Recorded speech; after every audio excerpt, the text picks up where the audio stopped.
There's been a fair amount of focus on the yen in recent sessions. Dollar yen is trading as near as makes no difference at 9-month highs, knocking on the door of the 155 figure to the upside. And as we often see with these bouts of yen weakness, that is naturally leading to speculation and questions over whether the Ministry of Finance may look to intervene. Now, it's a little bit of an inexact science trying to predict when or indeed if the MOF will step into the market, but there's certainly been plenty of verbal jawboning in recent sessions. The Japanese finance minister talking about how they are watching one-sided moves with a relatively high sense of urgency, which does suggest a degree of concern over the recent direction of travel in dollar yen and also in the trade-weighted yen, actually, which trades close to its lowest levels since July of 2024.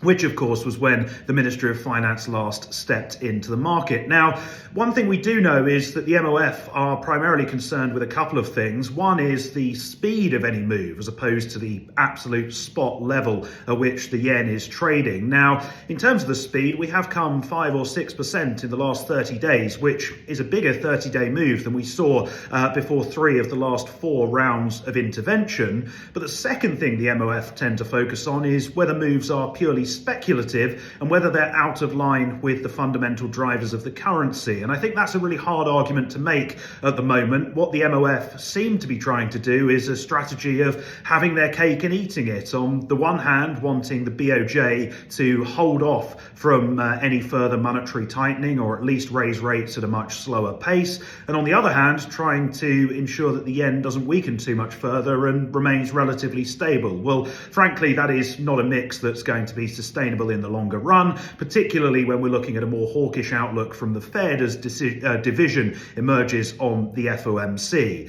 So fundamentally, the bear case for the yen remains intact. The BOJ are taking a very slow and steady approach to interest rate hikes. Takaichi wants to run a very, very expansionary fiscal policy. And while they do appear relatively concerned about the level of the yen, I would argue intervention risk at this moment in time is probably quite low. We haven't heard anything about rate checks. Implied vols remain pretty subdued on the 1 week and the 1 month tenor. There's no real sign of excessive speculation in my mind at this moment in time, but it's clear that this administration is more concerned and more focused on the yen than administrations gone by. And if we do get a move, say, towards that 160 mark, particularly if that comes in a very, very short space of time, then intervention risk is naturally going to grow much, much greater.